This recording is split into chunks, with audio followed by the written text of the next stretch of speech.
Taking a look at a developing story for tonight, Director of the National Hospital in Colombo, Dr. Anil Jasinger, says the health condition of an engineering student who was critically injured in an assault is gradually improving. He said the student who was being treated at the intensive care unit has now been transferred to a regular ward. Various factions highlighted that the recent clash at the University of Moratuwa broke out as a result of a long-standing dispute between engineering and NET students in Moratuwa. The Vice-Chancellor of the University, Professor Ananda Jayawardena, says that attention has been drawn towards removing the dormitory located within the university as a solution to this problem. Attention has also been drawn towards relocating the NDT or National Institute of Technology.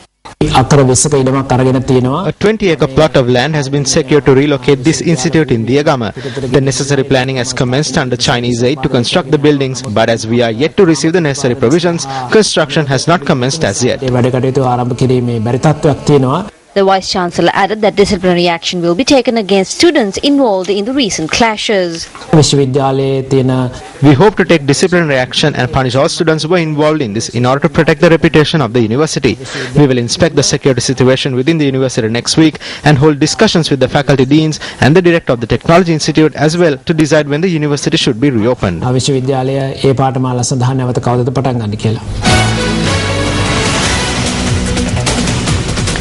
Chief Justice Mohan Puris visited the Temple of the Tooth Relic in Kandy today. The group, including Chief Justice Mohan Puris, who arrived at the Temple of the Tooth Relic this morning, were greeted by the Devatna Nilame Nilanga Dala. A group of judges and lawyers from Kandy were also present at the occasion. Our reporter said that following religious observances, the Chief Justice visited the chief prelates of the Mallatu and Askiri chapters of the Siam sect.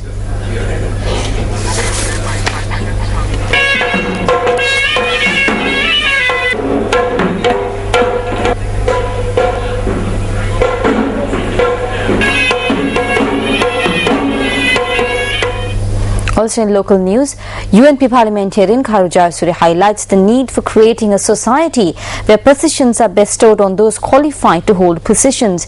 He expressed these views at a religious event held in Naivala Minuwangoda today. MP Karu Jayasuri laid the foundation stone today for the pagoda to be constructed at the Sri Dhammaratna Buddhist Center in Naivala. It is expected that the venture will cost 10 million rupees.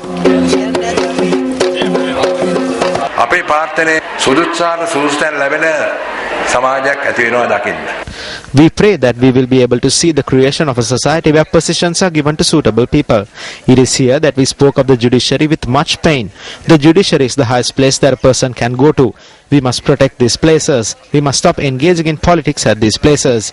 If those in high places are exemplary with regard to the way they conduct their lives and how they uphold the law and discipline, then their example will be followed by those below them.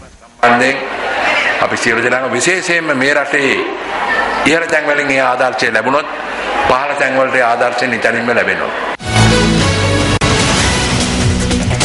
The Movement for People's Struggle convened a media briefing today on the Penal Code Special Provisions Bill, which is to be tabled in Parliament. දැන් ආණ්ඩුව කියනවා මේ පනත ගෙනාවේ මිනිමරුන් නවත්තන්න කාන්තාවන්. The government said that this bill is being tabled to stop murders, sexual harassment on women and drug smuggling. But the problem is that there is a section of this bill titled Public Tension. We can responsibly state that this section has been introduced to oppress forces being engaged in struggles like laborers, farmers, fishermen, students, the youth and especially the media. The number of opportunities for appeal will be greatly reduced through the proposal to file charges directly at the High Court instead of going through a magistrate's court. This bill is being tabled to lay a foundation for future bills. කිරීම ඇතුලේ අපි තීන්දුවට එරෙහිව අභියාචනා කිරීම සඳහා තියෙන අවස්ථා ගන්න අඩු වෙනවා. ඉස්සරහට එන පනත් වලට පදනම හදන්න තමයි මේ පනත දැන් ඉදිරිපත් කරලා තියෙන්නේ. ඒ හැම එකකින්ම කරන්නේ මේ යම්කිසි කීප දෙනෙකුගේ. What is being done through all these measures is the consolidation of the powers and the rule of several people. We can clearly see a program here to weaken all institutions of power which are outside this rule. සියලුම බලායතන දුර්වල කිරීම දැන් මෙතනදී අපිට පැහැදිලිව පේනවා. You're watching News First, and up next is a look at Action TV.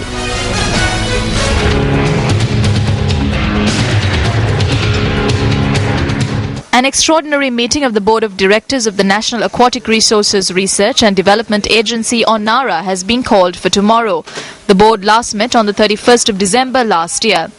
Citing a letter addressed by the chairman of NARA to the subject minister, Action TV revealed on Wednesday and Friday 2 amusing decisions that were taken at this meeting. One of these decisions was to commence a preliminary investigation into the expenditure of over 30 million rupees on the construction of this vessel, which has been anchored in the Hamilton Canal for close to a year as it cannot be used. When a report of an independent investigation into this expense had already been submitted to the NARA chairman, the Board of Directors decided at the meeting on the 31st to appoint an individual nominated by the subject minister to conduct a preliminary inquiry. The other decision that the board arrived at on the 31st was to get the internal auditor of NARA to amend an audit report compiled by him as per the wishes of the board.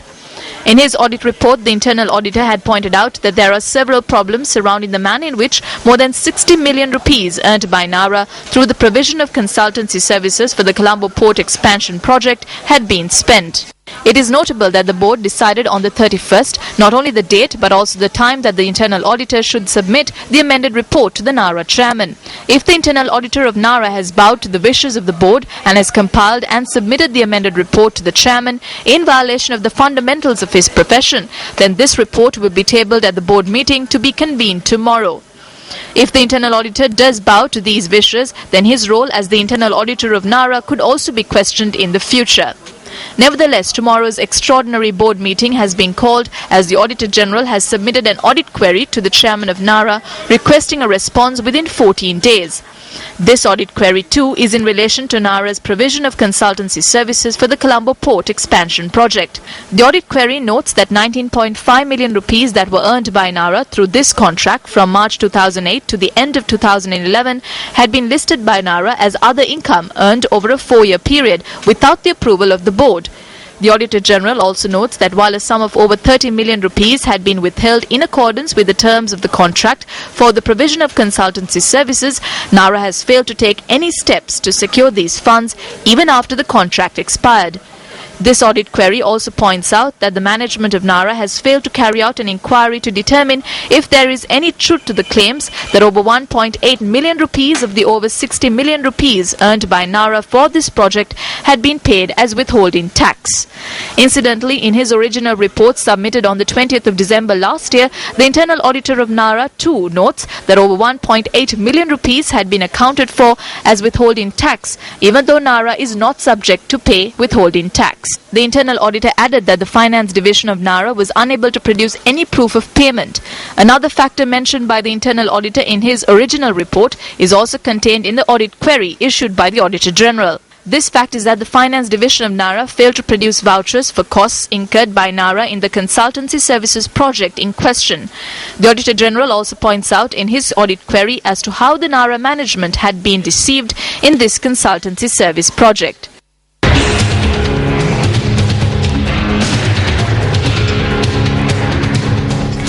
The first phase of the new town plan for Kalmune was implemented yesterday under the auspices of General Secretary of the Citizens Front, Parliamentarian J. Sri Ranga. Construction of the new Green Square in Kalmune commenced yesterday. Ampara District MP HMM Harris was also present at the occasion. MP J. Sri Ranga was also the chief guest at the prize giving of an educational institution in Saindamaradu. Scholarships were presented to talented students at this event.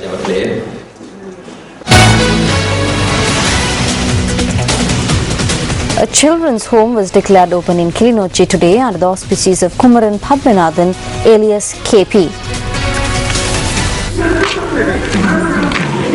The children's home named Senchole has been constructed in Tiruvayur, Kilinochchi. Several people, including the Divisional Secretary of Kilinochchi and military representatives, attended this event.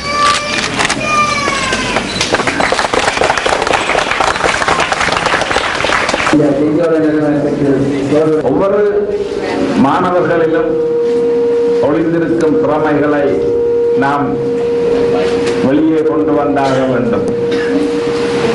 The inherent talents of each child must be brought to the fore. As far as our people are concerned, it is their effort and education that will help them compete in the world. It is for this purpose that this children's home has been declared open. Our friends and kin who are abroad have shown great support towards the construction of this establishment.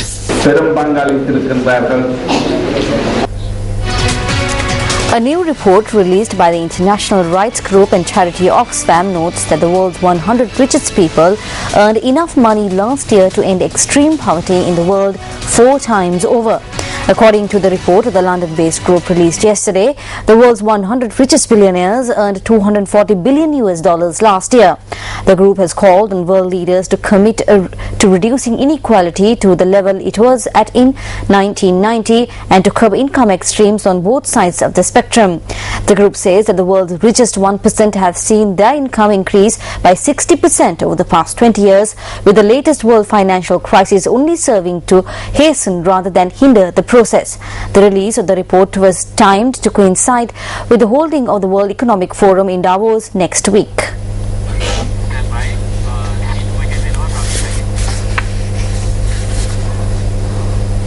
United National Party parliamentarian Ravi Kananayaka charges that the government does not have the need to reduce the cost of living.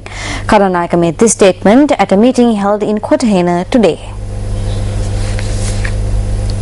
UNP MP Ravi Karunanayaka presided at an event to set up UNP branch committees at the Lunapokana area in Kotahena. This is a decisive time. At a time when the parliament has sunk and the local government bodies have been transformed, the people should have the opportunity to question and challenge these moves. But the people don't have the opportunity to challenge. The government does not have the need to reduce the cost of living.